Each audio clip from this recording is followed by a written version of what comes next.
Ya, selamat malam saudara-saudari yang terkasih di dalam Tuhan. Ya, kita mengucap syukur ya, ada kesempatan lagi yang Tuhan berikan bagi kita untuk menikmati pembelajaran daripada Tuhan, ya, terutama untuk melihat bagaimana Tuhan hadir di tengah-tengah dunia ini, dan Tuhan juga sedang bekerja, berbicara ya di tengah dunia ini. Entah itu berbicara untuk mengkonfirmasi ataupun juga untuk memberikan sebuah perbedaan, ya. Dan tentu saja di sepanjang 1 bulan ini kita mempelajari tema tradisi-tradisi agama dan bagaimana Injil melihatnya, baik itu agama-agama di Timur maupun pemikiran di Barat, ya, Yahudi, ya, dan juga ya di minggu ini tentu saja kita bicara soal secara spesifik ya di Timur, terutama soal India dan Tiongkok, ya. Dan malam hari ini kita bersyukur untuk kedua penyaji kita yang sudah hadir, Pendeta Bunsui dan juga Penginjil Anto, ya. Keduanya melayani di GMI Jemaat Gloria Medan. Kita bersyukur untuk waktu seperti ini, dan kiranya kita juga boleh manfaatkan ya kesempatan seperti ini untuk kita boleh bukan hanya sekadar dengar, menambah ilmu, tapi coba untuk menelaah dan juga bertanya ya, terutama kalau misalnya selama ini kita pernah mendengarkan satu pernyataan ataupun satu isu ya, dan hari ini sepertinya isu itu atau pertanyaan itu entah itu dijawab atau malahan ya sepertinya kok semakin dalam ya pemikirannya. Jadi pakailah kesempatan ini dengan sebaik mungkin ya. Nanti kita akan penyaji akan memaparkan materinya sekitar 30 menit, dan 1 jam setelah itu kita akan manfaatkan untuk tanya jawab ya sampai jam 9 nanti. Saya pikir tidak perlu berlama-lama lagi. Yang ingin saya ingatkan adalah supaya kita boleh tetap menjaga agar mic kita jangan sampai terbuka dan nanti masuk suara-suara dari luar, karena itu di satu sisi akan mengganggu penyaji untuk menyampaikan dan orang-orang yang mendengarkan, dan juga tentu itu nanti akan masuk ke dalam rekaman ya. Jadi agak disayangkan nanti kalau hasil rekamannya suara penyajinya ketutup dengan suara dari handphone kita yang masuk gitu ya. Jadi saya sangat menghimbau kita semua untuk boleh mematikan dulu mic-nya sampai nanti kesempatan untuk kita boleh bertanya ya. Dan kalau ada misalnya saudara di tengah-tengah itu ada pertanyaan, saudara juga boleh mulai catat, entah itu di chat ataupun di catatan saudara masing-masing ya. Dan kita tidak berlama-lama lagi, kita akan memulai pertemuan malam hari ini. Saya akan memimpin kita di dalam doa pembuka. Ya, mari kita bersatu di dalam doa.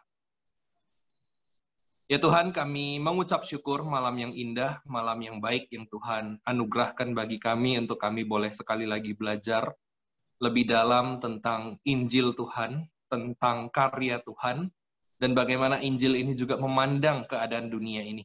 Dan biarlah kiranya pembelajaran malam hari ini bukan hanya sekadar menambah wawasan kami, tapi juga boleh memperkuat iman kami, sehingga iman kami boleh dibangun di atas kebenaran, yaitu Injil. Dan biarlah kiranya Tuhan memberkati, baik itu Pendeta Bunsui maupun Penginjil Anto yang akan menyampaikan materi pada malam hari ini. Tuhan yang memimpin dan menguasai mereka mengurapi, sehingga setiap perkataan yang mereka sampaikan sungguh-sungguh adalah menyampaikan isi hati Tuhan bagi setiap kami. Terima kasih Tuhan, kami serahkan juga untuk interaksi kami nanti ke dalam tangan Tuhan. Kami serahkan peralatan yang kami gunakan, internet, jaringan yang kami pakai juga, biarlah kiranya Tuhan mengurapi semuanya, memakai semuanya ini untuk kemuliaan nama Tuhan. Di dalam nama Tuhan Yesus kami berdoa, berserah, dan bersyukur. Amin. Amin. Baik, waktu selanjutnya saya serahkan kepada Pendeta Bunsui.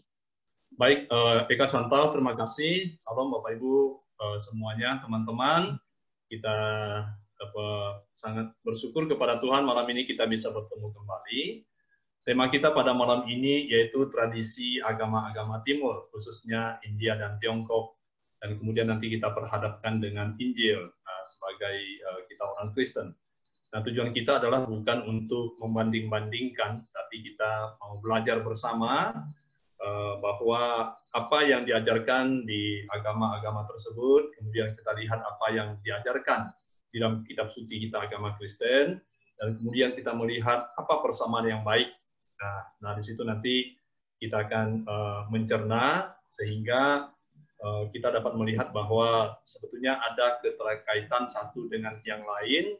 Kita sebagai umat manusia yang Tuhan ciptakan di dunia ini dengan keberagaman, baik itu ras, suku, dan agama. Baik Bapak Ibu, coba kita lihat peta di depan kita, bagaimana India itu dan Tiongkok itu berbatasan langsung, nah seperti itu ya, berbatasan langsung. Jadi tidak heran kita lihat bahwa agama yang ada di India itu dengan mudah masuk ke Tiongkok, nah seperti itu, dan sangat mempengaruhi kehidupan masyarakat Tiongkok. Nah, pada sebab itu mari saya ingin mengajak kita, khususnya di India kuno, suatu hal yang sangat luar biasa kita melihat bahwa sekitar zaman 1500 sebelum Masehi, di India itu sudah ada kepercayaan tentang Tuhan. Sebetulnya di sini tergolong ke dalam agama Hindu secara keseluruhannya. Di masa ini juga itu sebetulnya sebuah peristiwa, kalau kita lihat di Alkitab, orang Israel itu keluar dari Mesir. Dan tidak jauh dari zaman ini, kita melihat bahwa bagaimana Tuhan juga berbicara kepada orang Israel di waktu peristiwa keluaran yang dipimpin oleh Musa. Baik, khusus di India, kita akan melihat ini 5 kepercayaan ya, 5 kepercayaan. Itu paling tua itu disebut dengan Weda. Nah, sebetulnya ini cikal bakal dari agama Hindu itu. Kemudian tahun 1000 sampai 750 sebelum Masehi itu disebut dengan zaman Brahmana. Kemudian ketiga, tahun 750 sampai tahun 500 sebelum Masehi, itu disebut dengan zaman Upanishad. Nah, Bapak Ibu, ketiga kepercayaan ini, itu akhirnya pada tahun 300 sebelum Masehi, itu disebut sebagai zaman agama Hindu. Nah, kenapa? Ada latar belakangnya. Kalau kita lihat nomor 4 di situ, tahun 500 sampai tahun 300 sebelum Masehi, di situ muncul agama Buddha. Agama Buddha yang tentu berbeda dengan agama Hindu, dengan kepercayaan-kepercayaan selanjutnya sebelumnya. Maka setelah Buddha muncul menjadi sebuah agama, maka kelanjutannya adalah agama Hindu. Nah, kalau agama Hindu itu kita melihat orang India mengenal dengan Sanatana Dharma, Vaidika Dharma. Nah, di sini. Jadi mungkin nanti Bapak Ibu bertanya, kalau di sini ada 5, nanti di dalam penjelasan selanjutnya, di situ yang muncul hanya 4. Kenapa? Baik itu zaman Weda, baik itu zaman Brahmana, baik itu zaman Upanishad, itu tergolong, yaitu ke dalam zaman agama Hindu dan pengajaran Hindu. Jadi nanti yang muncul di situ adalah yang paling jelas Hindu dan Buddha itu. Hindu itu sudah diwakili oleh poin 1, 2, dan 3. Nah, seperti itu. Nah, ini suatu hal menarik Bapak Ibu. Kenapa? Pengajaran-pengajaran ini itu sangat mempengaruhi saudara-saudara kita yang ada di India. Dan dalam kehidupan mereka sampai sekarang, Hindu dan Buddha itu sangat kuat. Walaupun nanti kita akan menemukan bahwa baik agama Hindu, baik agama Buddha, itu sebetulnya banyak cabangnya, khususnya Hindu. Sampai di situ nanti ada yoga ya, saya tidak sebut di sini. Nah, yoga ini sampai sekarang itu terus banyak peminatnya. Ada kegiatan yoga dan sebagainya, itu semua bermuara dari Hindu dan kemudian diteruskan di dalam pengajaran Buddha. Nah, seperti itu. Kita lanjut Bapak Ibu. Nah, di sini saya mencoba untuk mengambil secara ringkas apa-apa yang diajarkan ya, pengertiannya apa dari agama tersebut. Nah, kalau Weda di sini artinya pengetahuan. Nah, Weda itu diciptakan oleh dewa Brahmana. Nah, nanti kita akan menemukan ada 3 dewa yang disembah oleh agama Hindu, disebut dengan Trimurti, ada 3 dewa, dan urutan ketiga itu Brahmana. Kemudian disebut juga Weda itu adalah kekal. Weda itu adalah napas Tuhan. Weda adalah kebenaran kekal.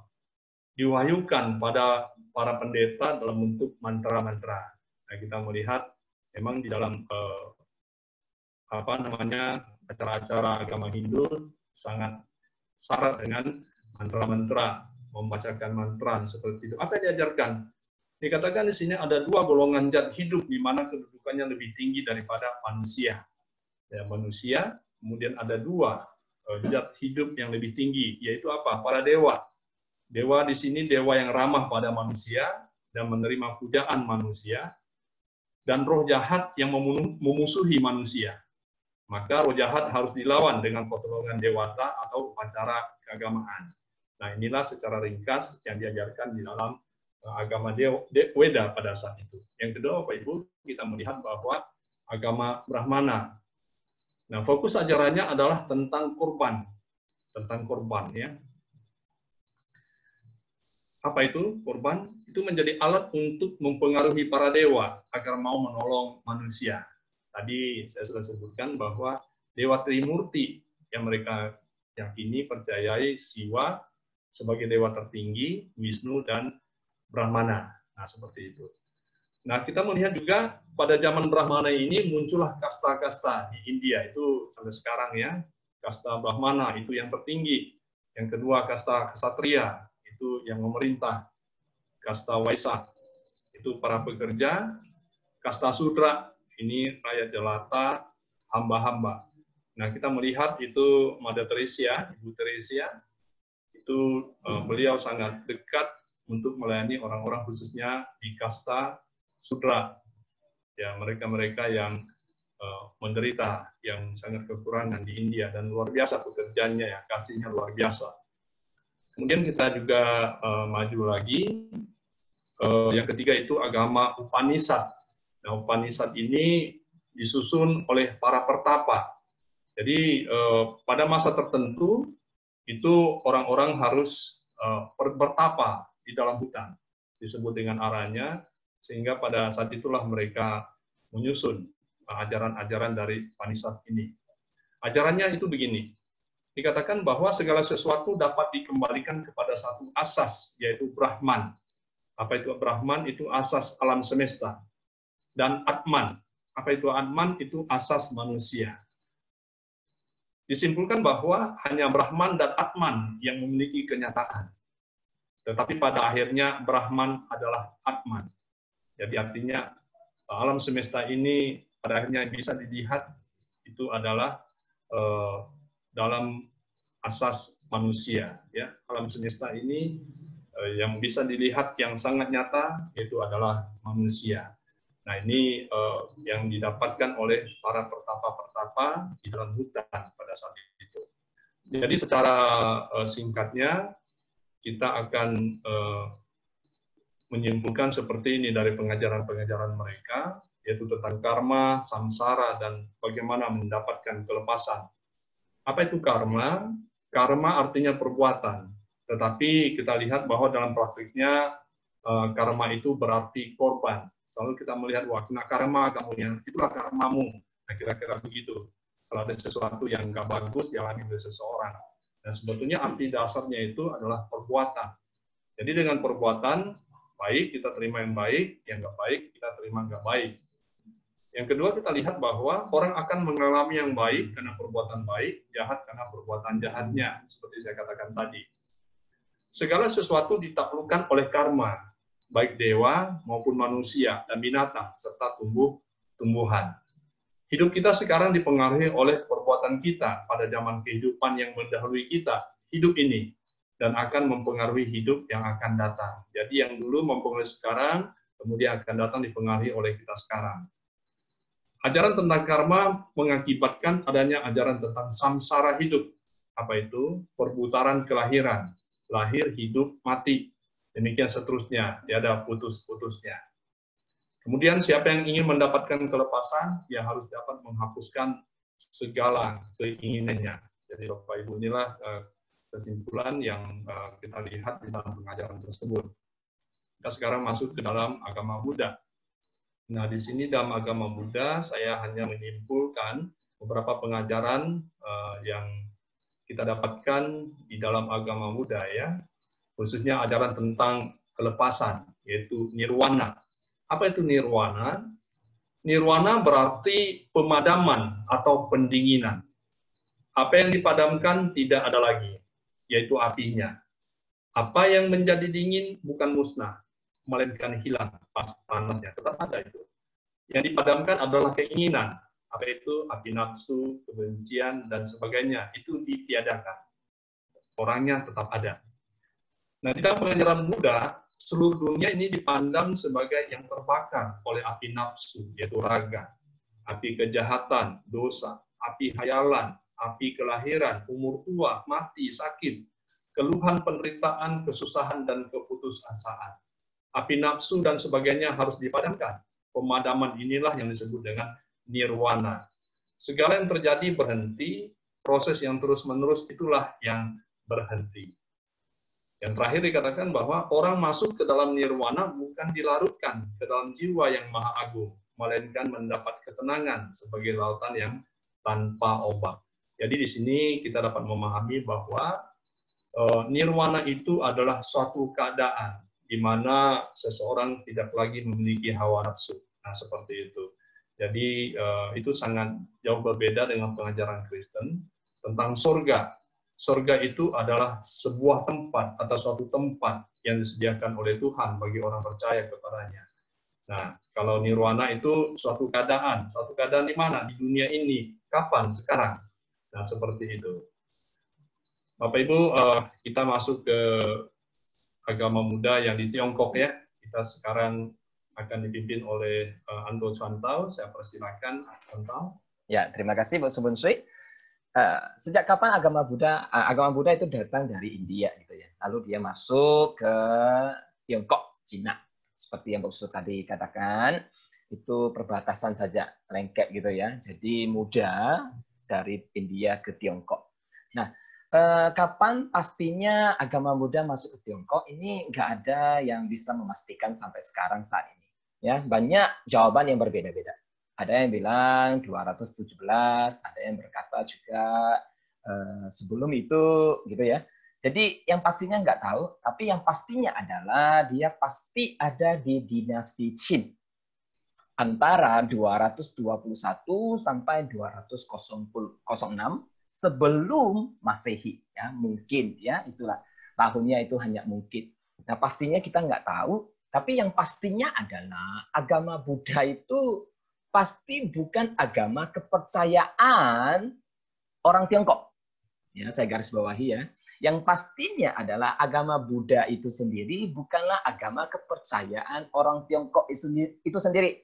Jadi yang mengklaim bahwa agama Buddha itu adalah agama kepunyaan orang Tionghoa alias orang Cina, itu pandangan yang keliru gitu ya. Jadi buanglah pandangan ini yang menganggap bahwa agama Kristen itu adalah agama orang Barat dan agama Buddha lah baru kepunyaan orang Tionghoa. Jadi jangan pindah agama ke agama Kristen, miliki agama sendiri gitu ya. Ini keliru kawan-kawan. Agama Buddha itu datang dari India, kepunyaan India, gitu ya. Jadi bukan kepunyaan orang Tionghoa. Nah, ada satu hal yang sangat disayangkan, yaitu agama Buddha itu datang dari India, berasal dari India, pengajaran-pengajarannya itu dari India, tetapi ketika masuk ke Tiongkok, itu pengajarannya berbeda, berubah. Tidak sama lagi dengan ajaran awal. Ya, naik lagi, Boksu. Ya, sini aja. Ya, terima kasih. Ya, bedanya yang paling besar adalah agama Buddha itu sendiri tidak mengajar para pengikutnya untuk membakar dupa, membakar uang kertas palsu, gitu ya, atau mempersembahkan makanan kepada nenek moyang, leluhur, hantu, atau Tuhan. Tidak, agama Buddha tidak mengajarkan seperti itu. Agama Buddha hanya mengajarkan, yuk tinggalkanlah segala nafsu dan keinginan untuk terlepas dari segala kesengsaraan. Karena penderitaan itu semuanya berasal dari hawa nafsumu. Itu pengajaran mereka. Tapi pengajaran seperti ini, apakah betul? Ya, nanti kita mungkin bisa set lagi satu tema, bagaimana kita melepaskan kesengsaraan. Tapi malam ini kita tidak membahas itu, gitu ya. Jadi agama Buddha itu tidak mengajari kita pegang hio, bakar dupa. Ini sudah lari dari pengajaran awalnya agama Buddha. Nah, malam ini saya ingin mengajak kawan-kawan, saudara-saudari, yuk kita pikirkan bersama-sama agama yang sudah berbeda dengan agama asal, yang awalnya pengajarannya berbeda. Apakah itu bisa diharapkan? Apakah itu asli? Apakah itu murni? Ya, hal yang sudah diubah tentu tidak murni lagi, kawan-kawan. Tidak asli lagi. Dengan kasarnya palsu, gitu ya. Kedengarannya kalau kasar, ya tidak murni, ya alias palsu, gitu ya. Sudah diubah. Nah, ini seperti ini. Next box. Ya, ini adalah jam Rolex asli, gitu ya. Kita harus mengorek saku kita sebesar 13 sampai 15 ribu dolar Amerika untuk membeli Rolex yang asli buatan Inggris. Kalau diuangkan di Indonesia itu sekitar 200 jutaan. Wow, banyak banget gitu ya. Tapi Anda tidak perlu khawatir loh. Zaman sekarang Anda cukup mengorek saku Anda sebesar 2.000 yuan, uang mata Tiongkok, Anda sudah bisa membeli Rolex. Kalau diuangkan itu sekitar 6 jutaan. Tapi buatan Cina, bukan yang asli, gitu ya. Kalau sekilas nampak persis sekali. Enggak beda, gitu ya. Tapi kalau di tangan orang-orang yang ahli, profesional, mereka dengan mudah membedakan mana yang asli, mana yang palsu. Nah, numpang tanya kawan-kawan, apakah Anda mau rela membayar Rolex yang palsu, yang tidak murni, dengan harga yang murni? Tentu tidak, bukan? Ya, ini pertanyaannya agak konyol gitu ya. Tentu tidak. Itu palsu. Itu bukan buatan yang asli. Beda dengan buatan awalnya. Ciptaan awalnya, gitu ya, penemuan awalnya itu beda, walaupun persis, tapi itu bukan asli. Nah, kawan-kawan, Rolex yang palsu saja kita tidak mau membelinya. Mengapa kita mau menerima satu agama yang sudah tidak murni lagi, yang sudah berbeda dengan pengajaran awal, gitu ya? Jadi yang awalnya mengajari seperti ini, tapi hasilnya malah berbeda. Gitu loh. Jadi yuk kita membuka hati kita. Kita bertanya pada diri sendiri. Agama yang sudah berbeda dengan agama asal, apakah bisa diandalkan? Apakah itu murni? Anda punya jawabannya sendiri, ya. Lalu mengapa agama Buddha agama Buddha sekarang itu berbeda dengan agama Buddha yang asal? Mengapa? Ini karena dipengaruhi oleh agama atau kepercayaan yang di Tiongkok. Apa itu? Yaitu Tao. Ya. Ini adalah lukisan Lao Tzu. Lao Tzu ini lahir di kira-kira 500 sampai 600 sebelum Masehi. Ingat ya, 500 sampai 600 Masehi. Anda harus ingat ini supaya nanti ketika aku berkata perkembangannya Anda bisa menangkap langsung, gitu ya. Nah, Lao Tzu ini adalah seorang filsuf yang sangat dihormati. Bahkan Konfusius, Kongzi, itu juga sangat menghormati Lao Tzu. Bahkan Kongzi, ya Konfusius, itu sering bertanya kepada Lao Tzu pertanyaan-pertanyaan, walau pandangan Lao Tzu dengan pandangan Kongzi itu berbeda, gitu ya. Konfusius itu tidak percaya Tuhan. Ya, Kongzi itu orang pertama yang menciptakan Konfusius, gitu ya, agama. Jadi dia nggak percaya itu. Jadi dia bertanya kepada Lao Tzu. Dia menantang pandangan Lao Tzu. Jadi dia tidak setuju adanya Tuhan. Nah, Lao Tzu ini menulis sebuah buku yang berjudul, nah itu, lihat di PT Anda yang ada garis merahnya. Ya, namanya Tao Te Ching.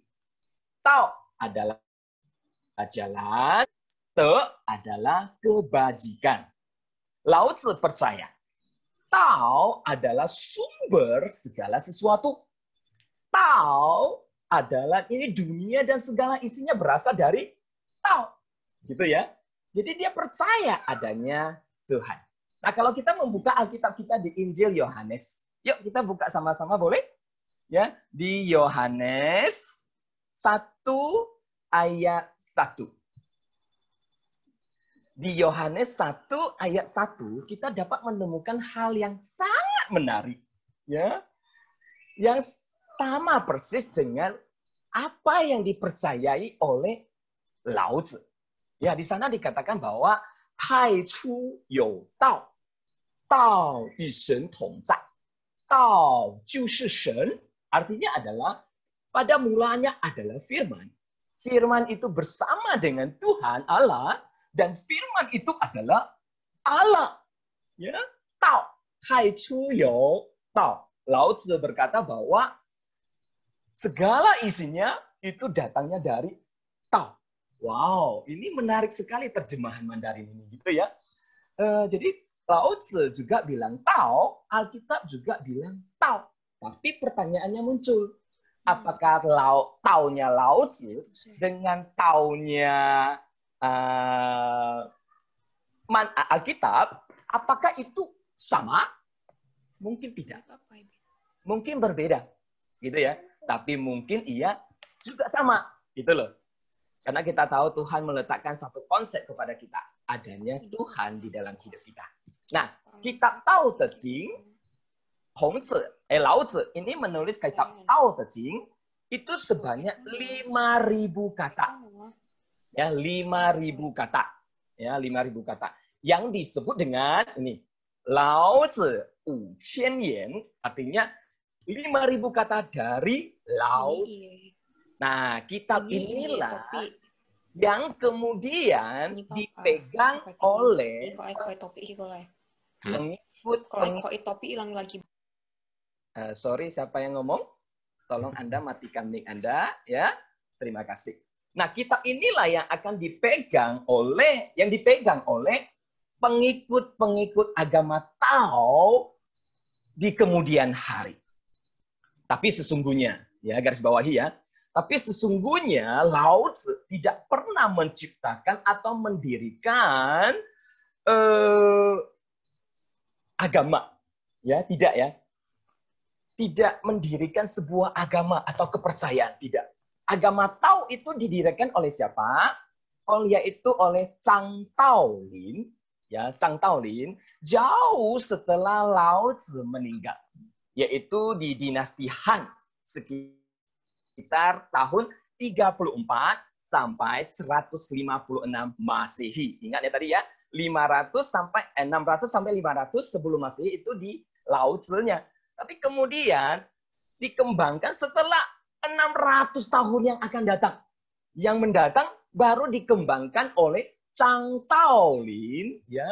Lalu Zhang Daolin ini bukan hanya memakai buku Tao Te Ching yang ditulis oleh Lao Tzu. Dia juga memakai satu buku lain lagi, yaitu Taiping Jing. Artinya satu kitab kedamaian. Dari satu buku menjadi 2 buku. Kemudian pengikut-pengikut Chang Taolin dari dua kitab ini mengembangkan lagi sampai berapa kitab? 5.000 kitab. Jadi dari 5.000 perkataan Lao Tzu dikembangkan menjadi 5.000 kitab. Wow, banyak sekali. Bagaimana membacanya habis? Tidak mungkin. Karena ada 5.000 kitab. Tapi pengikut-pengikutnya kemudian dari 5.000 kitab ini dipilihlah ada 200 jenis. Lalu disatukan menjadi kitab apa? Yang ada dilihat itu Tao Chang Ji Yao, yaitu di abad 18. Dari 5.000 kitab dibuat lagi menjadi 200 jenis kitab yang disatukan menjadi Tao Chang Ji Yao. Nah, Tao Chang Ji Yao inilah yang dipegang oleh kepercayaan Tao sampai saat ini, gitu ya. Oleh sebab itu dapat kita simpulkan bahwa agama Tao atau kepercayaan Tao Jiao, gitu ya, adalah agama yang sudah berbeda dari agama asal. Maksudnya dari pengajaran Lao Tzu. Lao Tzu itu kan penemuan pertama, gitu ya. Dia hanya menulis 5.000 kata. Lalu pengikutnya mengubah. Dan ini apakah ini sama dengan pengajaran awal? Dari 5.000 menjadi 5.000 kata menjadi 5.000 kitab, lalu diubah lagi menjadi satu kitab. Di dalamnya ada 200 jenis. Jadi kondisi inilah yang mempengaruhi agama Buddha. Ya. Nah, Tao ini juga dipengaruhi oleh ajaran-ajaran kepercayaan lokal gitu ya di Tiongkok. Maka ada lahirlah harus pegang dupa, harus membakar uang kertas, harus menyembah leluhur. Itu asal mulanya. Tapi Lao Tzu tidak pernah mendirikan sebuah agama. Ingat ya, Lao Tzu tidak mendirikan sebuah agama. Melainkan pengikut-pengikutnya lah yang kemudian mengembangkan menjadi sebuah agama seperti yang saat ini, yang adalah Tao Jiao, percaya kepada banyak dewa-dewa. Begitu juga dengan agama Buddha. Agama Buddha juga tidak pernah mengajar kita membakar dupa kok. Juga tidak pernah mengajar kita untuk menyembah leluhur. Dia hanya mengajarkan lepaskan keinginan kita. Tapi kemudian itu berubah. Ya, oleh sebab itu kawan-kawan kembali lagi kepada Anda. Ya, saya hanya mengajak kita berpikir kembali, bukan mengajak Anda berdebat. Ya, ini bukan wadah untuk berdebat, tapi pikirkan kembali. Kenapa kepercayaan ini bisa berbeda dengan pengajaran awal, gitu ya? Nah, kalau memang sudah berbeda, apakah itu bisa diandalkan? Apakah itu bisa dipercayai? Hal yang sudah tidak murni lagi, tentu di dalamnya terdapat banyak kesalahan-kesalahan. Jam Rolex kita menolak membelinya karena itu palsu. Nah, karena itu sudah diubah, gitu ya, sudah tidak murni. Bagaimana dengan agama kepercayaan kita saat ini? Apakah sudah diubah atau murni? Kembali lagi kepada Anda. Terima kasih. Saya serahkan kembali kepada Bu Subunsui. Ya, makasih untuk Santo. Baik Bapak Ibu, tadi kita sudah membahas ya agama Hindu, Buddha, kemudian Tao. Saya pikir tidak elok kalau kita juga meninggalkan atau tidak menampilkan agama Kristen ya. Jadi saya ambil waktu beberapa menit supaya memang kita bisa melihat secara bersama-sama apa yang diajarkan atau bagaimana dengan agama Kristen itu sendiri. Jadi Bapak Ibu begini, tadi saya mencoba sudah menerangkan bagaimana agama Hindu itu tahun 1500 sebelum Masehi gitu ya, dia sudah muncul. Kalau kita melihat agama Kristen, perlu kita perhatikan bahwa agama Kristen itu cikal bakalnya itu dari agama Yahudi. Agama Yahudi itu apa? Yaitu yang menyembah Tuhan yang Esa. Siapa namanya? Kalau orang Yahudi menyebutnya dengan Adonai, di dalam penulisannya itu YHWH, dan di dalam zaman modern itu diterjemahkan dengan Yahweh. Nah, kita melihat bahwa kalau kita melihat periode ini dari Adam sampai Abraham, Abraham itu adalah bapak orang percaya, dia dipanggil oleh Tuhan untuk keluar dari negerinya di Babylon, itu negeri yang syarat dengan penyembahan berhala. Dia harus keluar ke Haran, kemudian ke Kanaan. Itu memakan waktu 2000 tahun prosesnya, dari Adam sampai Abraham. Nanti kita akan melihat bahwa cucu Adam itu bernama Enos, disitulah pertama kali orang-orang menyebut nama Tuhan yang saya sebut tadi, yaitu Yahweh itu. Kemudian 2000 tahun berikutnya dari Abraham sampai Yesus. Nah, di sini nanti kita melihat bahwa itu juga memakan waktu sekitar 2000 tahun. Dari antara itu sampai ke Yesus, nanti ada satu periode di mana Musa di situ sekitar tahun 1450 sebelum Masehi. Nah, pada zaman Musa inilah Tuhan menurunkan kitab Taurat itu di Gunung Sinai. Kemudian menulis kelima kitab Musa, Kejadian, Keluaran, Imaman, Bilangan, dan Ulangan. Dan inilah yang menjadi dasar agama Yahudi pada saat itu. Dan kedua, semua kitab-kitab yang diterima oleh Musa dari Tuhan itu juga ada dan dipercayai oleh orang-orang Kristen pada saat ini. Dan kemudian kita melihat bahwa sejak zaman Yesus, itu abad pertama, sampai sekarang itu sudah 2020 tahun ya, 2020 tahun. Jadi kita melihat proses dari orang mengenal Tuhan pencipta alam semesta itu sudah 6.000 tahun lebih. Nah, seperti itu. Nah, artinya dari dasar itu orang Kristen sudah 6.000 tahun lebih sudah mengetahui siapa pencipta. Nah, ini saya akan tampilkan dulu nanti. Nah, kemudian kita berkata tentang Kristen, begitu ya. Kapan orang disebut Kristen? Sebelum orang disebut Kristen, sebetulnya iman orang Kristen itu sama dengan mempercayai Tuhan yang sudah diajarkan sebelumnya, yang dikenal oleh orang Yahudi. Kalau kita bicara tentang Kristen, nah gereja lahir pada hari turunnya Roh Kudus, hari Pentakosta, saudara ya. Waktu itu Petrus berkhotbah, kemudian 3.000 orang percaya, ada berbagai ada dari berbagai tempat masyarakat datang, orang-orang datang bertobat, kemudian mereka pulang ke negeri mereka masing-masing, tentu memberitakan kabar baik, termasuk orang yang di Roma, ya, orang yang di Roma, dan seperti itu. Oke, jadi kita melihat orang yang disebut Kristen, orang-orang percaya tadi yang sudah dibaptis, mereka menjadi pengikut Yesus, itu disebut Kristen itu di Antioquia, di Syria. Di dalam Kisah Rasul 11 ayat 26, di situ jelas begitu. Jadi sebelumnya mereka tidak disebut Kristen, walaupun mereka sudah percaya kepada Yesus, walaupun mereka sudah beriman kepada Yahweh, ya, kepada Adonai, Tuhan yang menyatakan diri kepada orang Yahudi pada saat itu. Tapi suatu mereka berkumpul, kemudian orang-orang melihat ini adalah orang-orang yang percaya kepada Kristus, orang-orang mengikut Yesus, maka diberikanlah kepada mereka gelar itu. Disebut sebutan buat mereka itu orang Kristen. Nah, seperti itu. Nah, Kristen itu kitab sucinya Alkitab, Bapak Ibu ya.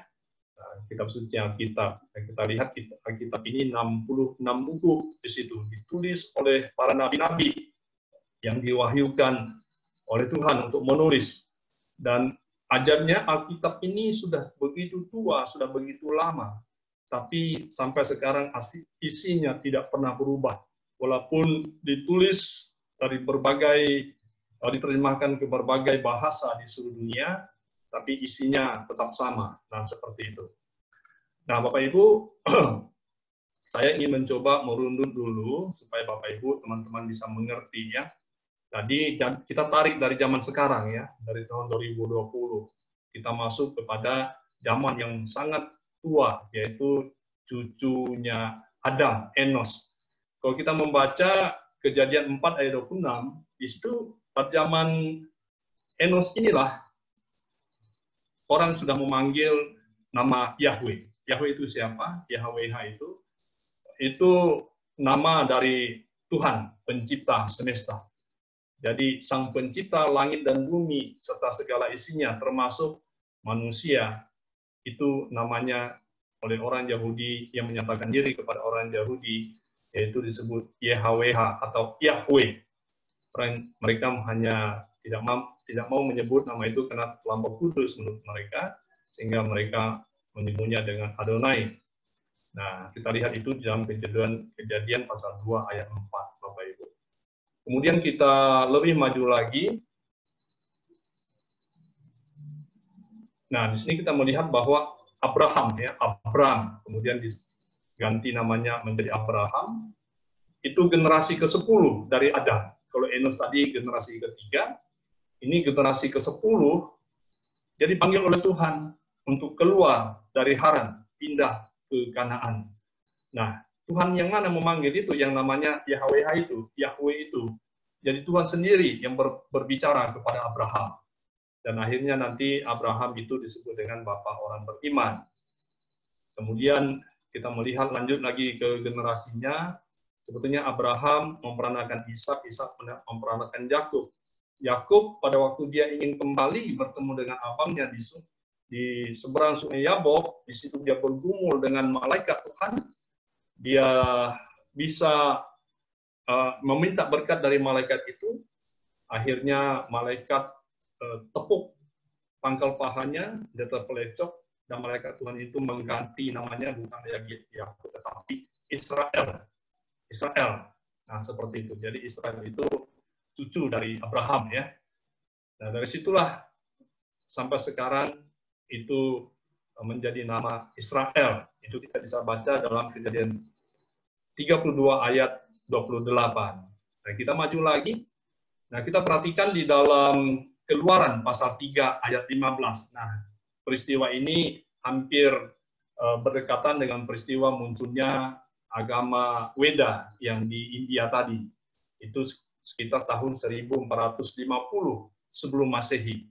Nah, di sini Tuhan, atau bahasa Indonesia itu Lembaga Alkitab Indonesia menulis dengan huruf besar semua, tapi kalau terjemahan dari letter-let di situ disebut Yahweh atau Yahweh, itu kembali memperkenalkan diri kepada Musa di dalam Kejadian 3 ayat 15. Waktu itu Musa bertanya, kalau nanti mereka bertanya, siapa namamu? Nah, di situ Tuhan menyatakan dirinya itu adalah Yahweh, Bapak Ibu. Nah, kemudian kita melihat Tuhan yang menciptakan alam semesta, yang namanya Yahweh di situ, itulah yang menjadi manusia. Tadi Anton Suhanto sudah baca Yohanes 1:1. Pada mulanya adalah firman, firman itu bersama-sama dengan Allah, dan firman itu adalah Allah. Yohanes 1:14 di situ mengatakan bahwa firman itu sudah menjadi manusia, lahir di dalam diri Tuhan kita Yesus Kristus. Nah, disinilah saya mencoba supaya memang Bapak Ibu mengerti betul bahwa Tuhan yang disembah oleh orang Kristen itu adalah Tuhan yang menciptakan alam semesta, termasuk yang menciptakan manusia. Jadi semua yang ada, yang kita lihat sekarang dan yang tidak terlihat, itu diciptakan oleh Tuhan yang namanya Yahweh. Yahweh yang menyatakan diri kepada orang Israel, dan itulah yang menjadi manusia yang kita sembah sekarang di dalam diri Tuhan Yesus Kristus. Jadi kita di sini melihat bahwa orang Kristen itu berbeda sekali dengan agama-agama lain, karena dia menyembah Tuhan yang satu, Tuhan yang Esa, Bapak Ibu sekalian. Kemudian kitab sucinya, yaitu Alkitab, itu ditulis oleh para nabi, diilhamkan. Tuhan berbicara kepada mereka, mereka menulis, kemudian para murid-murid juga selanjutnya, para rasul juga menulis, kemudian dikumpulkan, disatukan menjadi sebuah kitab suci orang Kristen, yang tidak pernah berubah isinya dari dulu sampai sekarang. Dan itu kenapa? Karena itu karya daripada Tuhan, karya daripada Roh Kudus. Nah, Bapak Ibu, setelah tadi kita melihat poin-poin dari teman-teman kita dari agama Hindu, Buddha, Tao. Nah, sekarang kita melihat berbagai perspektif ya dari Injil kita sebagai orang percaya.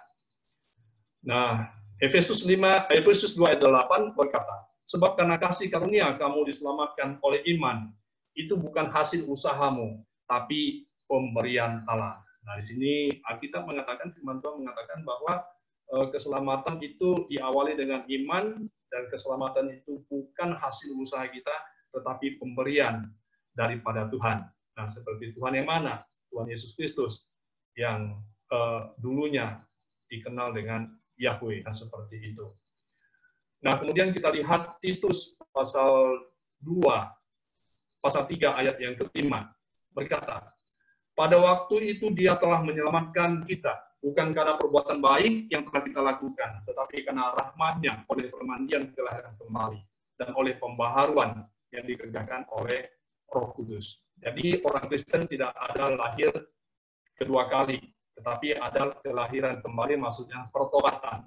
Di saat seseorang dia merasa berdosa, kemudian dia bertobat, dia minta ampun, kemudian dia terima Yesus sebagai juru selamat, itulah disebut dengan kelahiran kembali atau lahir kembali. Lahir kembali artinya apa?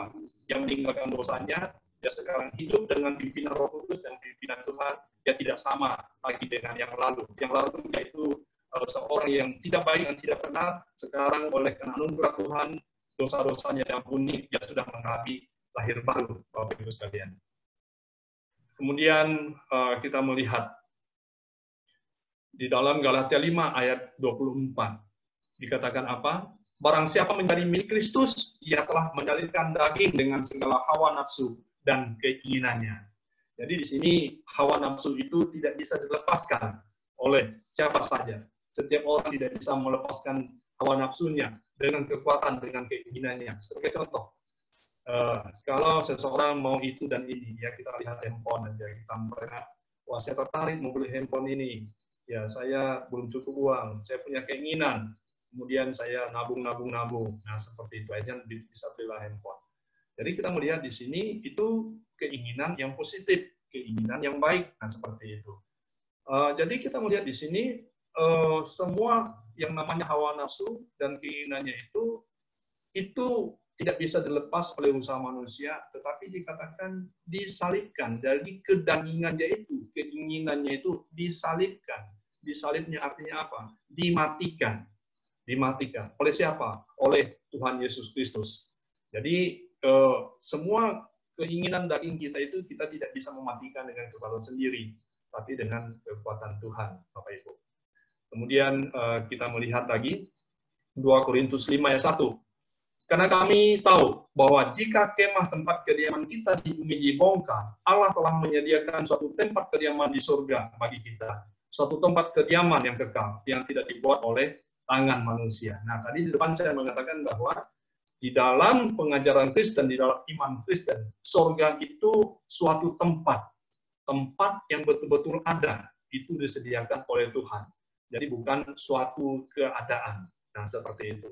Jadi tujuan orang Kristen hidup di dunia ini mempersiapkan diri untuk bisa masuk surga, yaitu dengan percaya kepada Tuhan Yesus. Kenapa? Yang berada di surga adalah Tuhan Yesus.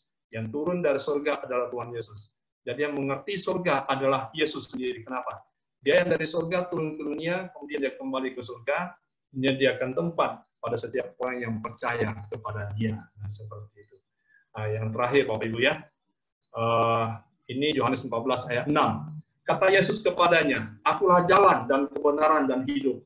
Tidak ada seorang pun yang datang kepada Bapa kalau tidak melalui aku. Tadi tahu itu adalah jalan. Ya, jalan. Nah, seperti itu. Jadi kita melihat jalan kemana. Inilah jalan keselamatan. Bisa hidup benar, kita perlu dibenarkan oleh Tuhan dulu. Bisa hidup selama-lamanya, maka kita perlu percaya kepada Tuhan Yesus dulu agar dosa kita diampuni. Nah, inilah sudut pandang dari iman Kristen. Sudut pandang daripada iman Kristen. Kita menyembah Tuhan yang Esa, Tuhan yang satu, yang lain-lainnya kita tidak perlu percaya, Kemudian tujuan hidup kita jelas, yaitu kita menuju tempat yang abadi, yaitu di surga. Jadi keselamatan itu bukan usaha kita, tapi pemberian daripada Tuhan. Semua hawa nafsu kita itu tidak bisa kita tinggalkan dengan kekuatan kita, tapi dengan harus disalibkan, dimatikan oleh kuasa Roh Kudus. Kita diperbaharui, kita lahir kembali, bukan karena kekuatan dan keinginan kita, tapi berdasarkan kasih dan kuasa daripada Tuhan Yesus Kristus. Demikian Bapak Ibu yang bisa kami sampaikan pada saat ini. Terima kasih untuk perhatiannya. Saya serahkan kepada moderator. Terima kasih. Ya, terima kasih untuk Bok Subunsui maupun Contoh Anto yang sudah menyampaikan materi pada malam hari ini. Ya, saudara, saya sangat mengharapkan dan mendorong kita untuk memberikan sebuah respons, entah itu pertanyaan atau pandangan, ya mungkin saudara sharing, mungkin sedikit. Apalagi kalau saudara dulu pernah berada di kepercayaan-kepercayaan yang ataupun agama-agama yang tadi disampaikan. Atau mungkin ada di antara saudara yang saat ini ada di dalam agama itu sebagai penganut. Misalnya tadi Buddha, Hindu, ataupun mungkin Tao, Konghucu. Saudara boleh kita buka kesempatan untuk juga membagikan pandangan saudara. Tentu saja supaya kita bisa sama-sama saling belajar. Ya, kalau dari chat yang saya lihat saat ini, ya, dari Pak Joni Simon memberikan satu tanggapan, ya, bahwa ajaran Konfusius itu tidak bisa dianggap sebagai sebuah agama, melainkan sebuah pengajaran filosofis, ya. Dan tapi walaupun seperti itu, sejak zaman kuno di Tiongkok sudah ada pembahasan atau pengajaran tentang Tuhan. Cuma dengan bahasa yang berbeda, dengan pengertian yang berbeda. Ya. Mungkin ada tanggapan dari Bok Subunsui mengenai pandangan ini. Ya, terima kasih Contoh. Itu benar sekali. Benar sekali. Kenapa? Sebetulnya Konfusius itu kan dia guru etika, ya. Dia guru etika. Dia tidak bisa menjelaskan apa yang tidak bisa dilihat oleh dia. Dia hanya bisa mengajarkan, menjelaskan apa yang bisa dilihat oleh dia. Itu betul sekali. Memang di Tiongkok kuno sudah ada konsep tentang Tuhan. Sebetulnya itu Lao Tzu itu adalah seorang teolog Tiongkok, ya, dalam arti apa?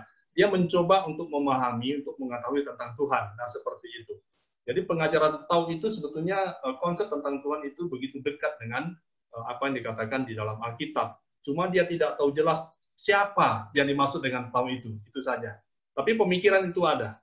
Jadi kita melihat di pemikiran Tiongkok kuno sebelum Buddha masuk ke situ, ya kita sudah tahu Sangti ya, Tuhan. Kita sudah tahu dan kita menyembah Tuhan. Itu di langit, Tian itu di langit, ya. Nah, seperti itu dewa langit dikatakan, yang tertinggi artinya.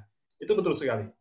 Nah, tapi makanya maksud saya, mereka tidak menemukan Tuhan yang menciptakan alam semesta yang bernama Yahweh tadi, yang dikenal, yang menyatakan diri kepada orang Yahudi, kemudian turun ke dunia, yang menyatakan, yang disebut dengan Yesus namanya itu, ya, Yesus Kristus. Nah, seperti itu. Tapi setelah Injil diberitakan ke Tiongkok, seharusnya mereka baru ngerti, oh iya, ini dulu yang diharapkan oleh nenek moyang kita.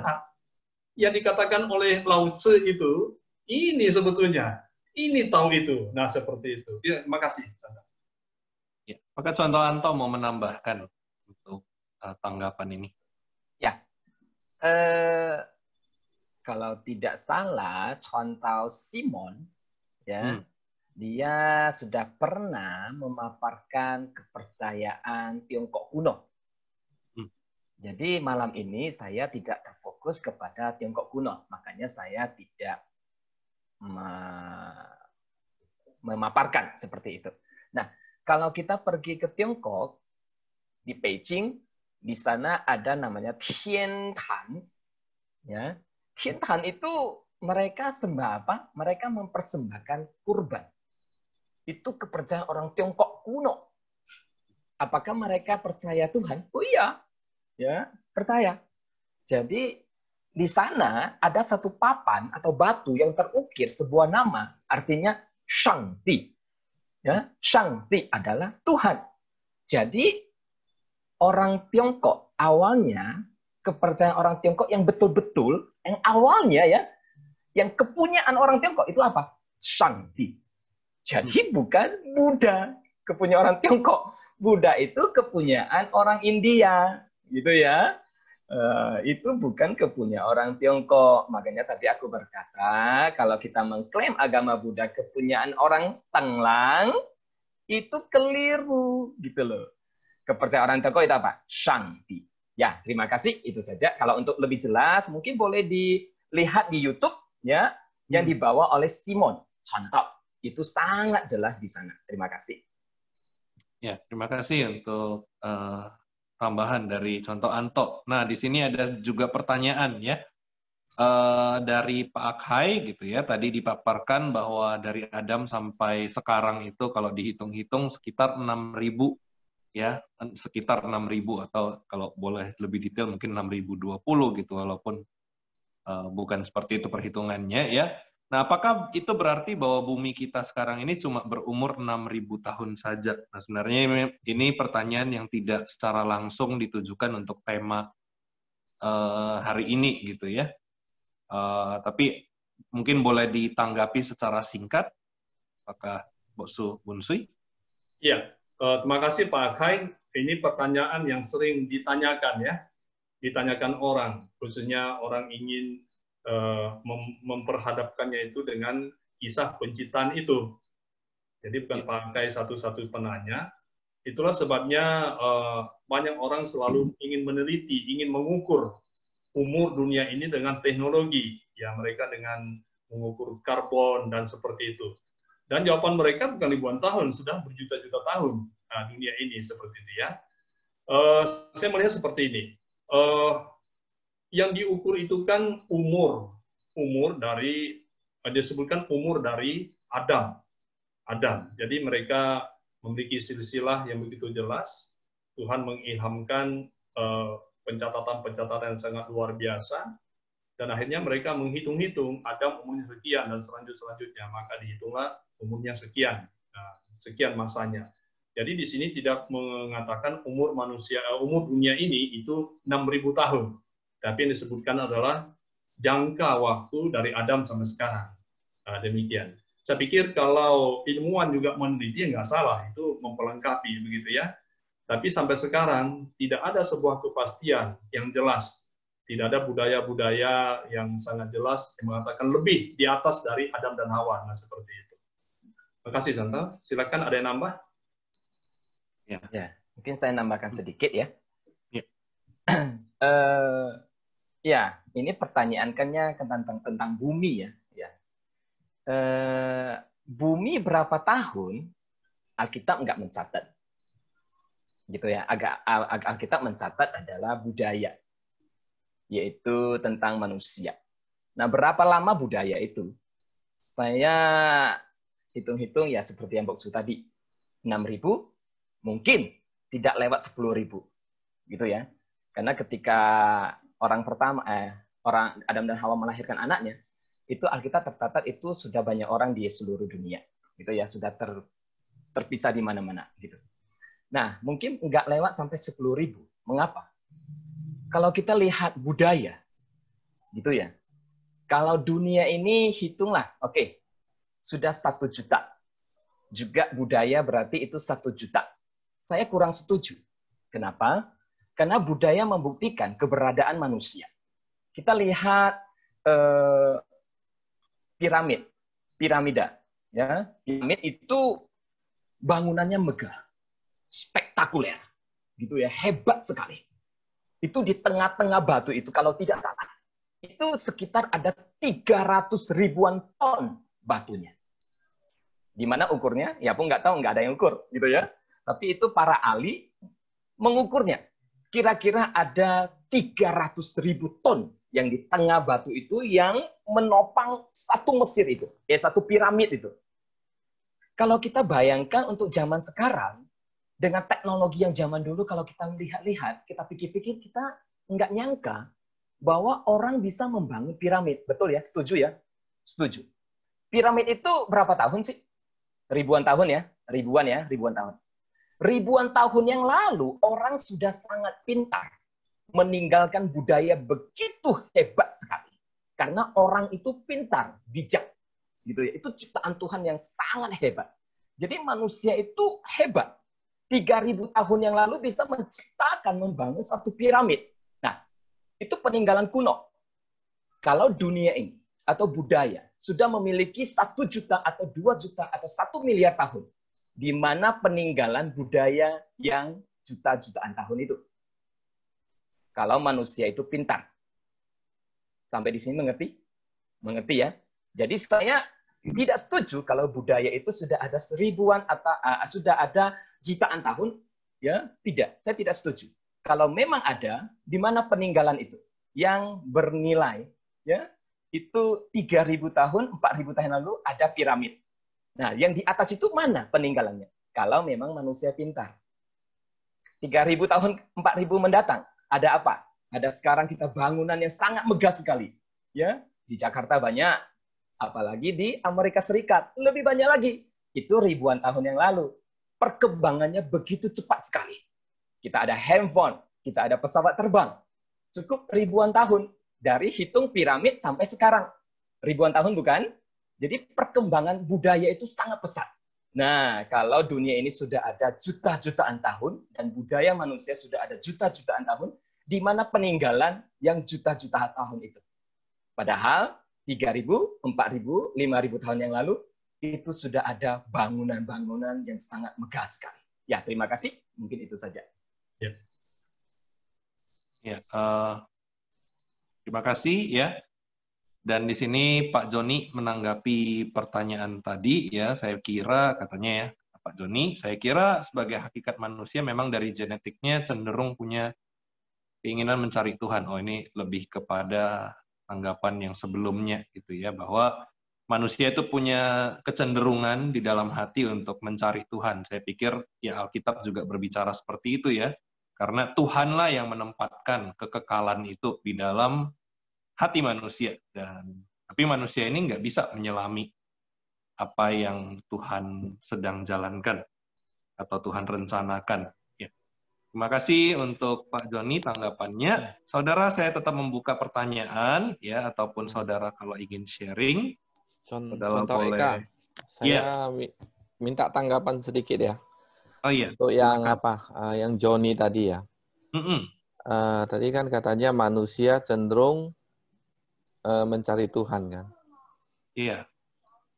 Saya pikir itu satu statement yang memang benar. Itu disebabkan karena apa? Karena semua manusia itu pasti dia ada roh. Roh itulah sebagai penghubung antara manusia dengan Tuhan sebenarnya. Ya, jadi sebenarnya kita mencari Tuhan. Semua manusia mencari Tuhan. Cuma Tuhan yang bagaimana yang sampai dicari saat sekarang. Ya, itu karena manusia ada roh, saya pikir. Terus kedua kan, saya lihat ini secara umum ya, ajaran yang dari India ataupun dari Tiongkok, ya, itu kan selalu mengandalkan diri sendiri, ya, untuk bisa mungkin menyelamatkan mereka atau akibat-akibat dari perbuatan mereka. Contoh, sedangkan di dalam ajaran kekristenan itu kan kita hampir tidak bisa mengandalkan diri sendiri, kan begitu. Mungkin saya boleh minta juga tanggapan dari Boksu mengenai ini. Kenapa kita manusia itu tidak mampu ya untuk bisa melepaskan, ya kalau kita katakan apa itu disebut belenggu dosa lah gitu, ya. Mungkin ini satu, karena beda dengan yang ajaran yang lain ya. Itu artinya manusia itu ya bisa ya dengan kemampuan mereka sendiri ya, meskipun ada reinkarnasi dan lain sebagainya. Sedangkan konsep kekristenan itu kan nggak bisa gitu. Nah, kita butuh sesuatu yang lebih kuat dari kita untuk apa itu. Nah, mungkin ini mungkin butuh sedikit penjelasan gitu, Boksu. Ya, makasih Nah, Pak Johan ya. Saya ya, langsung. ya. Oke, saya langsung. Boksu. Ya, betul. Jadi kita melihat di sini, hampir semua apa yang sudah kita bicarakan tadi, baik itu dari India di Tiongkok, itu fokusnya adalah manusia. Fokusnya manusia. Jadi di situ sebetulnya tidak dibicarakan tentang Tuhan, tidak tentang Tuhan dan seperti itu. Pokoknya usaha manusia, bagaimana dia bisa dengan caranya untuk bisa melepaskan. Ya, konsepnya tadi ya dari dosa itu, bagaimana bisa melepaskan semua ikatan dosa, pengaruh dosa, kuasa dosa itu. Jadi bagaimana kita mengusahakannya itu supaya bisa terlepas. Itu tadi intinya. Nah, kalau kita Kristen kan beda. Kita itu fokus kita kan kepada Tuhan. Kepada Tuhan. Jadi kita melihat kepada Tuhan, memandang kepada Tuhan, dan Tuhan yang memberikan kekuatan, memberikan pertolongan kepada kita. Obat, saya bisa terlepas dari dosa, itu bukan kekuatan orang tersebut, bukan? Tapi adalah kekuasa Tuhan, pertolongan Tuhan, kekuatan Tuhan yang ada di dalam diri itu, diri kita itu. Nah, jadi waktu kita, roh Tuhan, roh kudus ada dalam diri kita, maka disitulah baru kita bisa melepaskan semua ikatan dosa itu, kita bisa terlepas dari semua pengaruhnya. Nah, tentu dengan kuasa darah Yesus yang sudah tercurah di Golgota itu. Itu Pak Johan. Kemudian tadi saya melihat memang betul, kita sudah mempelajari beberapa waktu yang lalu, itu mungkin 3 bulan yang lalu, sebetulnya di setiap manusia, suku bangsa itu ada konsep tentang Tuhan. Nah, kita kembali ya, waktu Sem, Ham, dan Yafet, mereka terpencar. Sem itu melahirkan orang-orang Semitis, yaitu orang Yahudi. Ham itu ke selatan, orang Arab dan orang Afrika.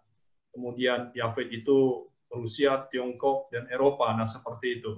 Jadi mereka tahu tentang Tuhan, tapi karena begitu panjang waktu di dalam perkembangan kemudian mereka hanya tahu ada Tuhan kita, nenek moyang kita tahu Tuhan kita, tahu Tuhan, menyembah Tuhan, memberikan persembahan kepada Tuhan, memberikan korban kepada Tuhan.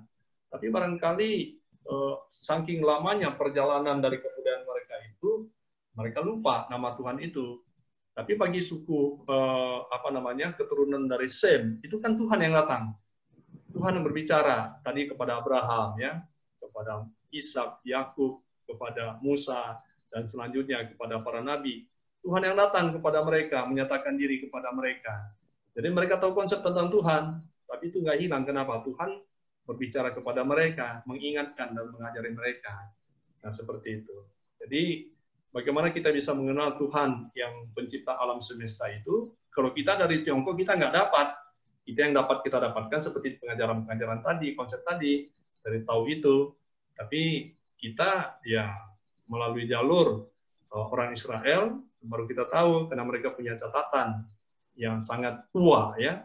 Sejak Tuhan menyatakan diri berbicara kepada mereka, itu ada catatan mereka, dan diajarkan terus-menerus. Demikian Pak Johan, makasih. Ya, kamsia Boksu. Kamsia. Terima kasih Pak Johan.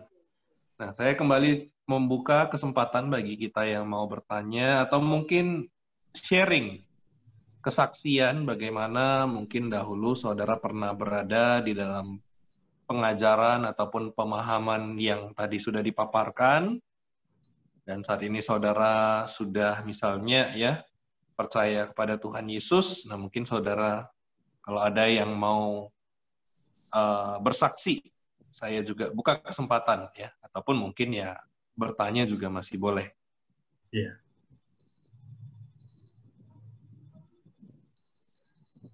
Saya yakin banyak yang punya kesaksian di Santal, cuma agak iya. Betul, agak malu-malu. Agak malu-malu barangkali. Bapak Ibu mari saling memberkati ya. Iya, betul. Dalam 1-2 menit kalau nggak ada yang kasih tanggapan, saya mau sharing saya punya pengalaman. Tapi saya kasih yang lain kesempatan dulu. Iya, silakan. Apakah ada saudara? Oh, bolehlah saya langsung serahkan kepada Pak Johan biar kita nggak terlalu nunggu-nunggu ya. Oke, contoh saya aslinya kan orang Siantar. Mm-mm. Saya dari kecil sebenarnya saya sudah sangat terkesan dengan ajaran agama ya. Oleh sebab itu dulu saya kan agama Buddha awalnya. Di sekolah itu saya banyak habiskan waktu guru waktu mengajar agama itu khususnya agama Buddha untuk bertanya ya, bertanya tentang ketuhanan itu kan. Nah, tapi ajaran-ajarannya akhirnya membuat saya sesuatu yang menarik ya. Saya akhirnya banyak ikutin ajaran agama Buddha. Sampai saya ke Medan ya. Saya dikenalkan dengan kekristenan. Ternyata ajaran kekristenan itu boleh dikatakan jauh berbeda dengan konsep agama Buddha gitu. Ya, seperti saya katakan tadi, ya, agama Buddha itu ajarannya itu cenderung mengandalkan diri sendiri itu, ya. Oke, tapi sebelum ke sana kan, saya ingin lagi beritahu. Dulu kita di rumah kan sering sembayang gitu ya. Sembayang kita ada pakai hyo, ada pakai ba, ada pakai arak untuk apa kan. Tapi waktu saya belajar agama Buddha, itu sama sekali nggak ada. Itu sama sekali nggak seperti itu. Ya, tapi pada saat kita tanya orang tua, ya kita agama apa? Agama Buddha. Terakhir, waktu setelah saya tanya guru, dan guru akhirnya menjawab, sebenarnya kita itu bukan agama Buddha.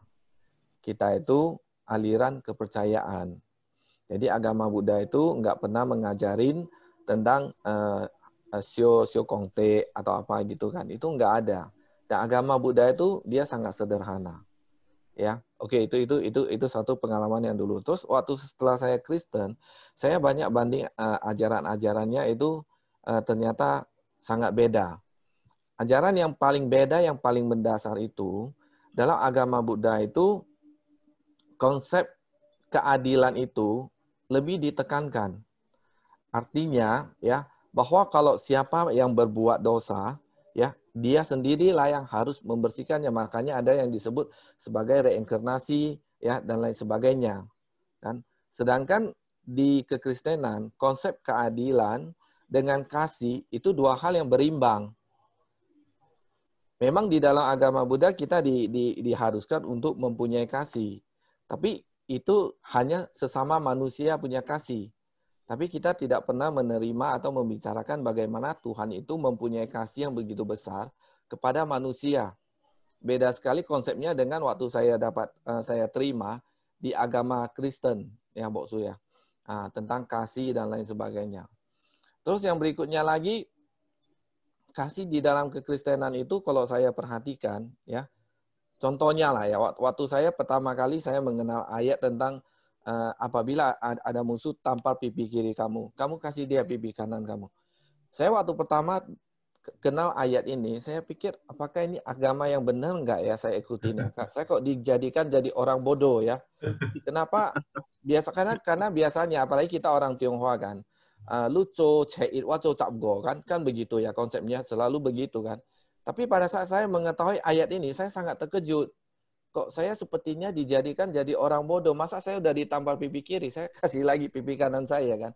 Ternyata setelah saya paham, itu ajarannya luar biasa. Rupanya konsepnya itu bukan sebenarnya bodoh, tetapi adalah kasih.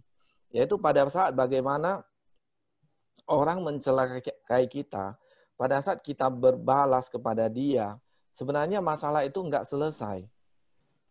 Nah, agama Buddha yang sebenarnya juga mengajarin kasih yang hampir sama dengan itu. Tapi kebetulan kebudayaan kita yang selalu kita ikutin dalam kehidupan kita itu bukan seperti itu. Yaitu lang colu ceit lu cap gitu kan. Jadi artinya seperti berbalas pantun kehidupan itu kan. Tapi Kristen enggak seperti itu ya. Setelah saya mengetahui lebih, bahkan kita waktu sudah disakiti malah kalau bisa kita bagaimana mendoakan beliau ya supaya beliau itu bisa sadar dan sebagainya. Jadi bukan dibalas dengan satu kekerasan dan lain sebagainya ya. Itu yang apanya. Yang berikutnya mengenai dosa kita. Nah, dosa kita kalau dalam agama Buddha kan itu ada yang disebut sebagai karma, Boksu. Memang dalam logika kita ya, itu sepertinya yang paling ideal dan paling benar. Artinya ya, you buat, you yang tanggung gitu kan. Dan dikasih kesempatan dalam kehidupan itu yang berulang-ulang. Tetapi waktu kami ada bahas agama Buddha, itu katanya seperti lingkaran setan, dan itu manusia itu sangat susah keluar daripada itu. Artinya terlepas daripada dosa itu, sebenarnya manusia itu sangat-sangat susah. Makanya ada terjadi perputaran lahir yang disebut sebagai tumimba lahir, berulang terus. Nanti bisa jadi binatang dan seterusnya, Boksu kan. Tapi di Kekristenan beda sekali. Malah kehidupan di bumi ini hanya satu kali aja. Ya kan? Dan semua dosa-dosa yang kita buat itu, tidak ada satu manusia pun yang mampu membersihkan dosanya itu sendiri. Ini satu perbedaan yang sangat berbeda juga, Boksu. Seperti satu ke kanan, satu ke kiri. Ya, ini awalnya sesuatu hal yang sangat membingungkan saya dulu. Ya, kenapa kita nggak bisa membersihkan dosa kita sendiri? Inilah yang dulu jadi satu pertanyaan terus, yang akhirnya saya bisa dapat di kekristenan itu. Alasannya manusia kenapa tidak bisa membersihkan dosanya sendiri. Sebenarnya sadar atau tidak sadar ya, di kekristenan selalu mengatakan bukan dari perbuatan baik yang menyelamatkan kita. Artinya perbuatan baik itu memang tidak pernah bisa membersihkan dosa kita. Sadar atau tidak sadar, sebenarnya di dalam kehidupan kita ini pun, perbuatan baik kita itu tidak bisa menyelamatkan kita yang berbuat salah. Itu terakhirnya baru saya lebih sadar lagi bahwa ajaran kekristenan itu sebenarnya yang diajarkan adalah satu kebenaran, Boksu. Ya kan? Nah, contoh yang saya katakan tadi, kita berbuat baik. Ya, saya selalu saya ada jumpa satu orang, dia memberikan satu ilustrasi. Di satu kampung, kalau ada satu orang berbuat baik sebanyak apapun, pada saat dia ada satu kali khilaf dan harus berhadapan dengan pengadilan, itu apa yang dia buat baik itu tidak akan pernah bisa membersihkan perbuatan jahat atau membebaskan dia dari perbuatan jahat, meskipun perbuatan jahat itu hanya sekali. Ini satu konsep apa? Sebenarnya berbuat baik sebanyak apapun tidak pernah bisa membersihkan perbuatan jahat kita. Inilah kebenaran di dunia ini sebenarnya yang tanpa kita sadari sama dengan ajaran kekristenan itu. Meskipun di luar kekristenan, seperti dulu waktu saya agama Buddha, yang selalu dikatakan bahwa dengan berbuat baik, ya itu dosa-dosa saya, termasuk juga karma orang tua saya, dan seterusnya, itu bisa dibersihkan. Inilah salah satu perbedaan yang sangat menyolok ya, Boksu ya. Ini saya punya pengalaman ya. Terima kasih, Boksu. Ya. Ya, terima kasih Pak Johan untuk kesaksian dan juga pengalamannya. Apakah masih ada lagi yang mau mungkin bertanya, memberikan kesaksian? Kalau ada, nanti boleh masukkan nama saudara di dalam kolom chat ya. Nah, saya ingin mengajukan satu pertanyaan yang saya pernah dapat dari seorang, dulu waktu saya masih pemuda, ini ada satu orang yang bertanya gitu ya. Nah, ada satu pengajaran ya, walaupun pengajaran ini ya kita bisa langsung katakan ini pengajaran yang tidak benar ya. Pengajaran ini mengatakan bahwa Yesus itu pernah ya di masa hidupnya itu pernah ke India, dan pengajarannya itu terpengaruh oleh pengajaran dari Hindu gitu ya. Karena ini teorinya itu dibangun ya karena disandingkan antara Kristus dan Krishna ya. Kristus dan Krishna. Jadi dianggap bahwa Kristus ya itu dia mengadopsi pengajaran Krishna gitu, atau paling enggak ya pernah ada pengaruh dari India. Nah, bagaimana tanggapan dari Boksu Bunsui? Ya, makasih Santang. Jadi di sini ini pengajaran cocok mencocok ya. Iya. Percocokannya betul. Kita melihat bahwa begini, di tengah-tengah orang Israel itu sejarah itu sangat penting. Jadi kalau kita melihat bahwa terhadap seorang pribadi itu mereka punya catatan-catatan yang jelas. Nah, seperti itu. Ini kan Tuhan Yesus itu bukan hanya dari manusia ya, tapi Tuhan Yesus adalah yang daripada Tuhan itu sendiri. Nah, seperti itu. Kalau kita melihat di dalam Alkitab, Tuhan Yesus itu pernah dia pergi ke Mesir, waktu penyingkiran ke Mesir. Itu ada ya, ke Arab, kita melihat nah seperti itu. Dan di masa kecil Tuhan Yesus ya tentu dia di kampung halamannya, di sekolah, bekerja, bantu orang tua.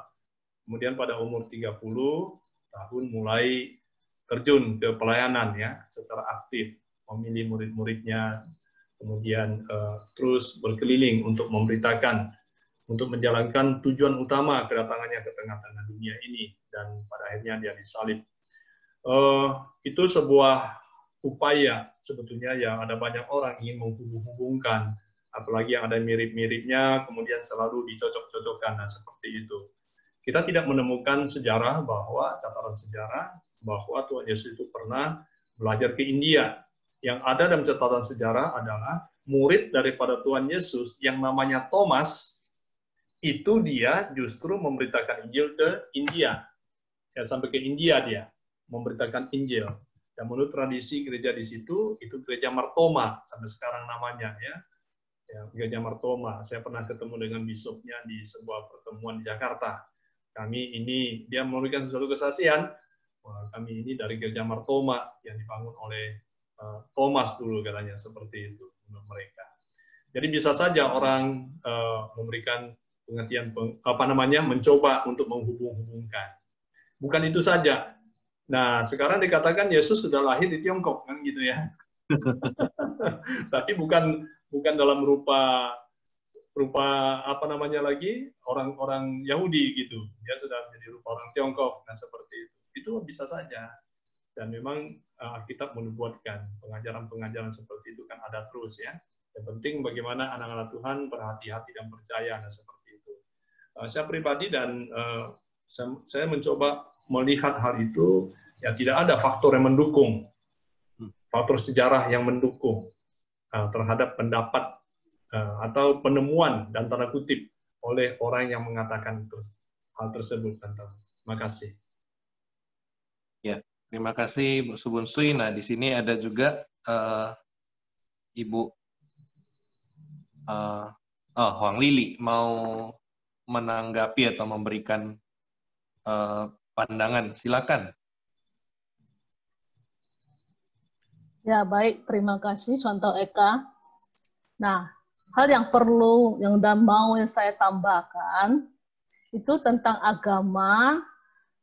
Yang bisa saya katakan itu, bahwa agama, analogi tentang agama itu, dalam dunia pemahaman agama, itu bisa diibaratkan seperti orang-orang buta yang sedang memegang gajah, gitu ya.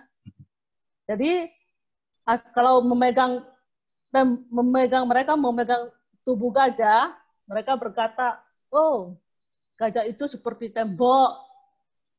Nah, kalau memegang ke ekor gajah, mereka mengatakan, oh, gajah itu seperti tali. Nah, kalau memegang gading gajah, mereka berkata, oh, gajah itu seperti tombak. Ya. Dan kalau memegang belalai gajah, mereka berkata, oh, gajah itu seperti ular. Nah, padahal sebenarnya orang-orang yang buta ini, ya, gajah itu kita ibaratkan sebagai menyimbolkan Allah, ya. Sebenarnya mereka semua itu, mereka sedang memegang gajah yang sama. Namun, karena keterbatasan mereka, karena kebutaan mereka, maka deskripsi mereka terhadap gajah itu berbeda-beda, ya. Bahkan mungkin bertentangan satu sama lain, ya. Bukan karena salah, bukan. Karena mereka terbatas, manusia itu terbatas. Jadi sebenarnya semua agama itu menyembah satu Allah, Allah yang esa.